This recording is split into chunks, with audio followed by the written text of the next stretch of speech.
DBSCAN clustering. So DBSCAN clustering, or you can say density based partial clustering of application with noise, is the full form of DBSCAN algorithm. Is a popular clustering algorithm used in machine learning for grouping together data points that are close to each other. So it works by grouping data points that are densely packed together while identifying noise points that are not part of the cluster. So in the previous version of clustering that we have learned, it would have been clustered in just one group, but now you can see that in DBSCAN clustering these two are two different levels. Okay, same way this way. So if you have used K-mean clustering, it would have been grouped in one particular group, but here you can see it has been grouped into two different groups, and that is what DBSCAN algorithm does. So it identifies dense packed region, as well as it also identifies the noise that are not part of this cluster. So how it works basically?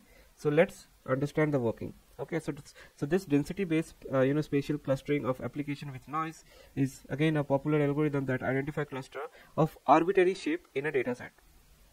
So the algorithm has basically two different parameters, that is epsilon and minimum points. Okay, so epsilon is represented by E, minimum point is represented by mean PTS. Okay, so the algorithm starts randomly selecting a point from the data set, suppose this first point, okay, and then it identifies all the points that are within a distance of epsilon from the selected point, and these points are considered as the part of same cluster. Okay, so after that, for each data point, a newly formed cluster, the algorithm identifies all the data points that are within a distance of epsilon from it.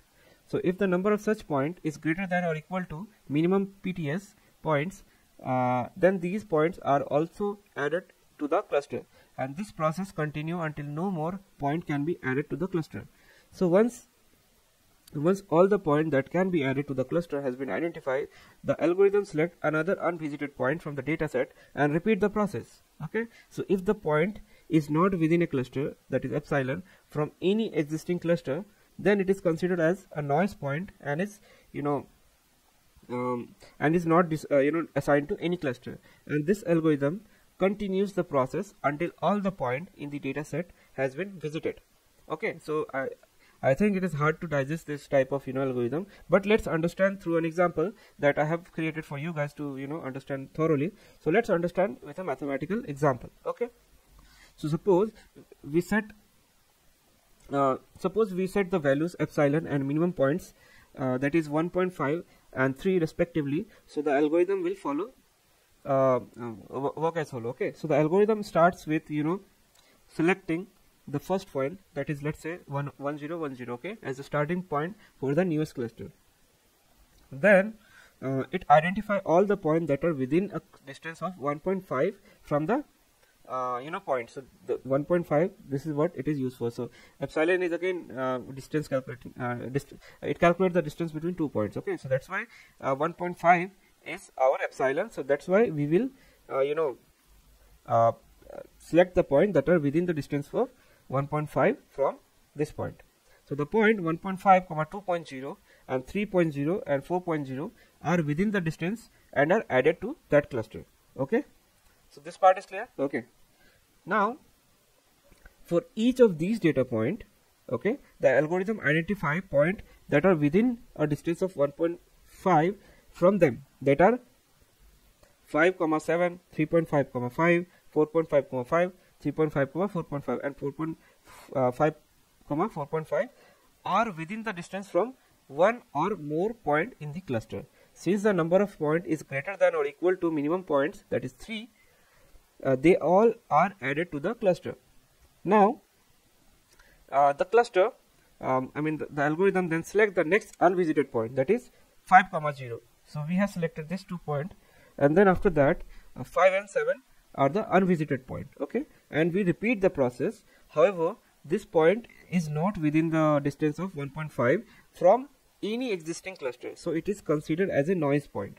Okay, 5, 7 is considered to be a noise point. Now and it is not assigned to any cluster. Okay, so the algorithm continue this process until all the point in the data set have been visited. Okay, so now let's see the result. So the result shows that clustering output of some data using DBSCAN algorithm, where the data points are grouped into cluster based on their density. Now the result shows that that there is 3 cluster in total. Okay, so cluster 0, cluster 1, and cluster -1. Okay, so the cluster -1 represents the noise points that are not part of any cluster. Okay, so the point in each cluster are listed with the 1 second.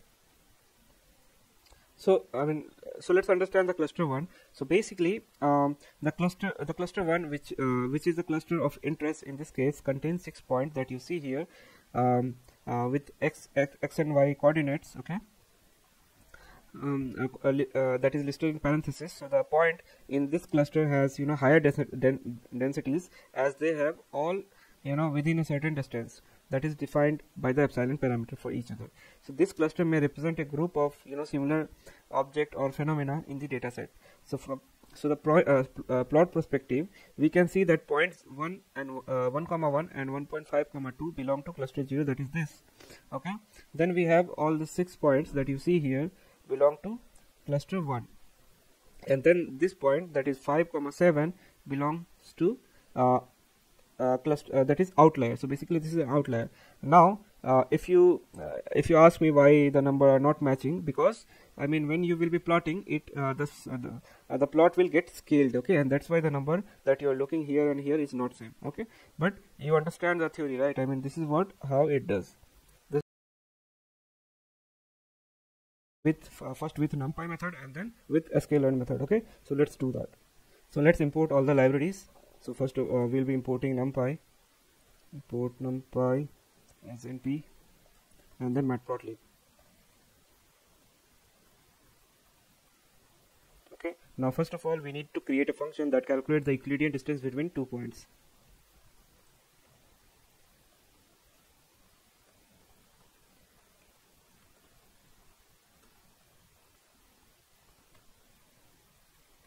Okay, so def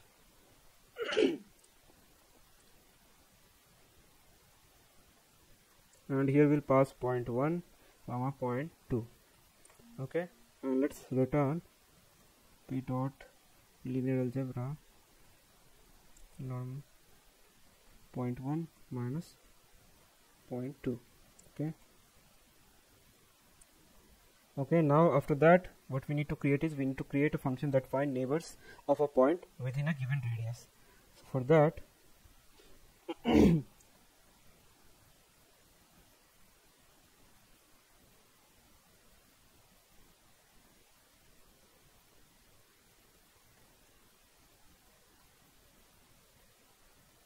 radius.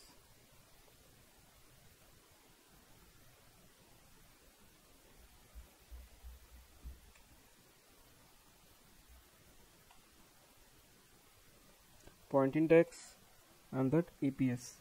Okay, so we'll store the neighbors. Okay, so let me explain the input parameters here. So basically first we are we will be initializing a neighbor neighbors list, and what we will be storing here is, so we'll store the indices of points that are neighbors to the given point. Okay, so and data is obviously the input data assumed to be a list of points that will be passing here, and after that the next is point index. So this the index of point for which neighbors need to be found, and this is that point. And then last is EPS, that is a distance threshold to be considered as neighbor, so basically radius. So after this we'll run a loop. So for I comma point in enumerate, and here we'll pass our data. So if Euclidean distance, okay, and I'll pass the data with point index,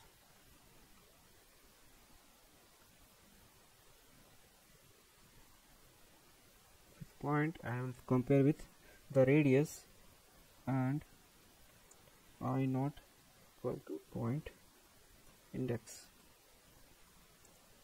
Neighbors dot append I, and will return the neighbor.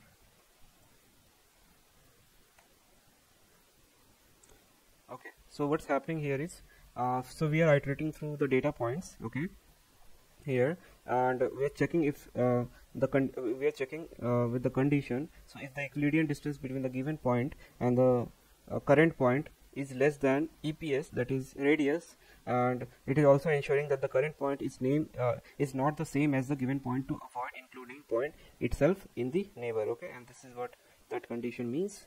And then lastly we are appending it to neighbors if the condition met, and then we are returning the neighbor list, okay, and this is what here it's happening. Now let's create a function to expand a cluster, okay.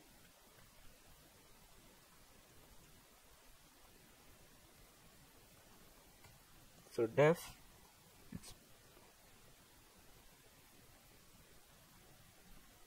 expand cluster, here we'll pass our data, labels, point index,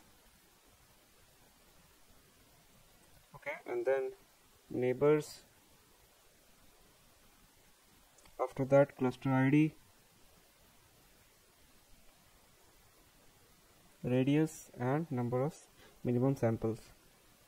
So here's the original work will go, okay. So let's understand this function thoroughly. So here the labels is a list of the list that stores the cluster assignment, a label for each point. Then we have point index, which basically is the current point being processed. Then we have neighbors, and this indices of point that are basically neighbors of current point. Then we have cluster ID, so this identifier is used for cluster to which the current point belongs to. EPS is the threshold, and then minimum sample is the minimum number of points required to form a dense region. So let's move forward. So first, labels of point index equal to cluster ID, okay. So we are setting the cluster label for current point, that is point index, to be specified as cluster ID. Now we'll iterate through neighbors, okay.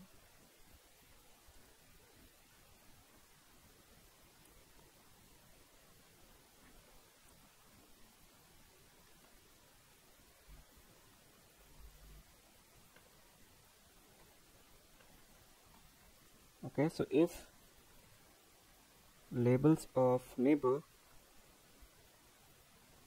equal to 0, that is our unvisited point, labels of neighbors equal to cluster ID, okay, the new neighbors equal to, will find the neighbors using the function that we have created, and here we'll pass our data, neighbor,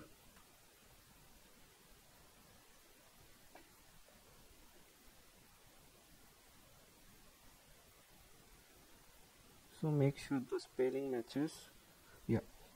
So then new neighbor equal to find neighbors, and here we'll pass the neighbor as well as the radius, okay, and if the length of new neighbors is greater than equal to minimum samples, then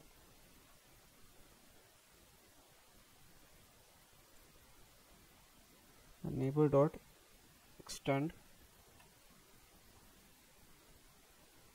new neighbor, okay. Otherwise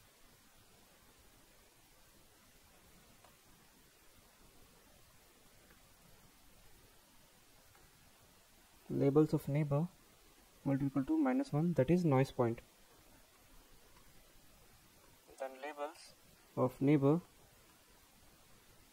will be cluster ID. So let's understand this. So this is a critical part actually, okay.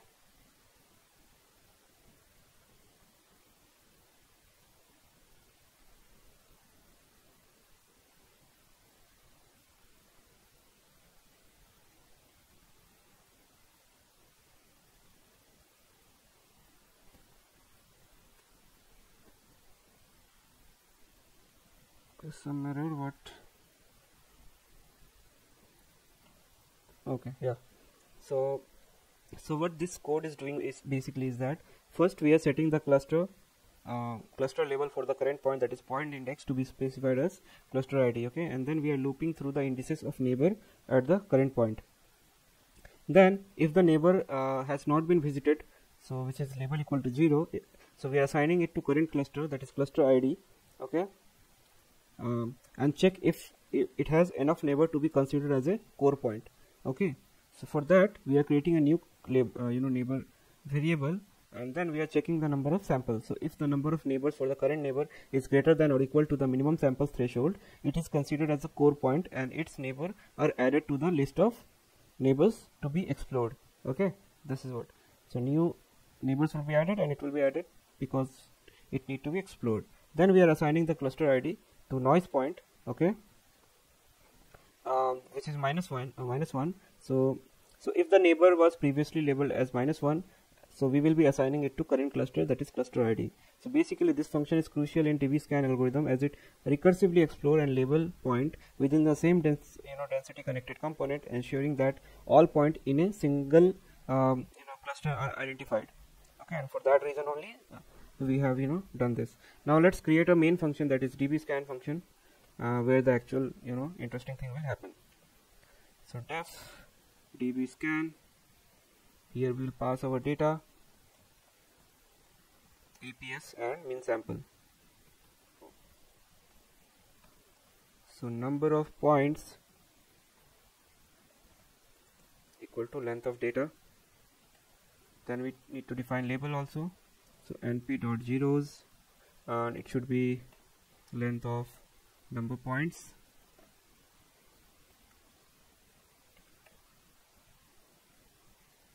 And let's give a data type to be int. So 0 represent unvisited point, and that's why we created zeros. Now let's set cluster ID equal to 0 for now. Okay, so for I in range of num points, so if labels of I not equal to 0, let's continue. Okay, so we'll skip it if it is already visited. Okay, so neighbors equal to find neighbors, we'll pass the data. The name of the function is correct, right? Yeah, so data, then I, and then radius, and then we'll check if length of neighbor less than minimum sample or not. If it is there, so label of I will be marked as noise.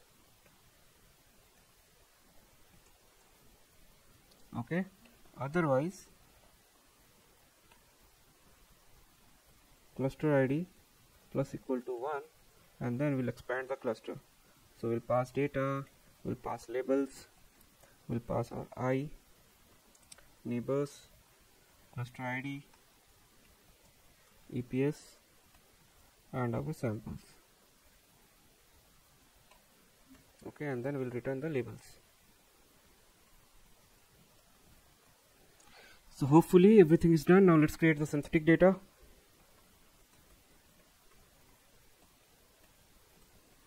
Okay, so np.random.seed of 0. Let's create the data with, this time let's create 3 clusters. Okay, so data equal to np.concatenate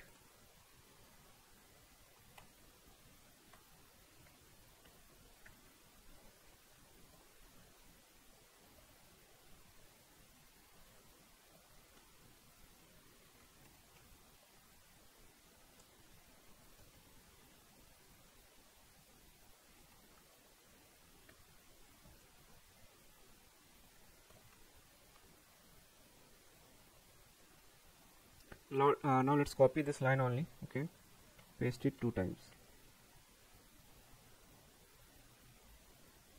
Okay, same thing. Here we'll give the location -2, -2, and here we will give 5, -5. Okay, 3 clusters. Okay, we are done with it. Now let's see our data in good shape. Now let's define the parameters. Okay, set parameters. So EPS will be 0.5, min samples equal to, let's say, 5. Now we'll run the DBSCAN clustering.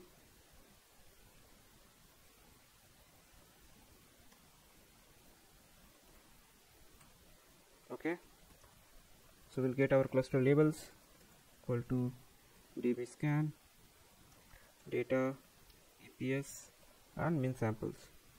So I'm running it. It says DBSCAN is not defined because it was capital letter, I guess. Yes, capital letter. Okay, so it's running. Now let's plot the results. You can see, right, I mean, how fast this algorithm is. Just within 1 or 2 seconds it has ran successfully. And not only this, all other clustering algorithm is very fast. Okay, let's plot the results. So plt.scatter data of 0, then data of all comma 1, c equal to cluster labels, c map, there it is, and then we have to define our s, which is equal to 50. Okay, let's define our title, DBSCAN clustering. Okay, and then plt.show. So you can see our 3 cluster has been successfully clustered, and you can see that I mean, the clustering has been done very efficiently, and you can see that all the data point are in their range only.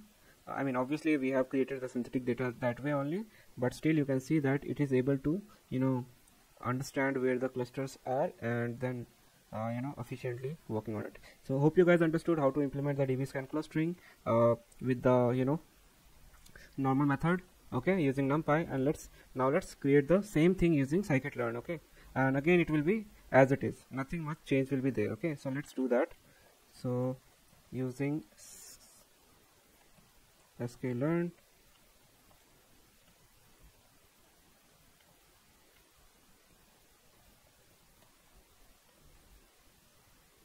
so let's create some space. Okay, so let's now implement the libraries first. So import sklearn.cluster, import DBSCAN. Okay, that's all. So we have our data set already created. Okay, here you can see. So we will not be creating it again. Okay. Okay, so now let's set the parameters. Again it will be same. Okay, and then let's create the DBSCAN object. So here will be, first of all, EPS equal to EPS.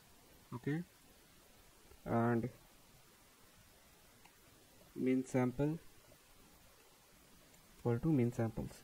Okay, now here DBSCAN, now cluster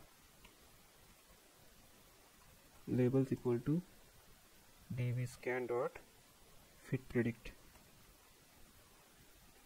Okay, and here we'll pass our data. Now let's plot the map. So let's copy this, same thing. Okay, and there will be only one change, that is title. Okay, using sklearn. Now you can see that it's completely same as it is like we have done using NumPy method, and so you can see that there is no mistake, both are coming same. So that means the Scikit-learn method is implementing the same thing that we have written here. Okay, the method is completely same. So that is what you can understand, and hope you have understood how to implement all this thing. And there is one note, that is in most of the time we will be using agglomerative and divisive or k-min plus algorithm. I mean, DBSCAN is not much useful nowadays. I mean they have the standard method, the k-min plus, they are they have done huge advantages in the existing one only, and that's why they perform well on most of the type of data. I mean the variability based on, obviously, I mean sometimes the data also matters, but in most of the data, according to the variability, the K-mean plus perform best. Okay, so that's all for this video. See you in the next. Thank you. Bye bye.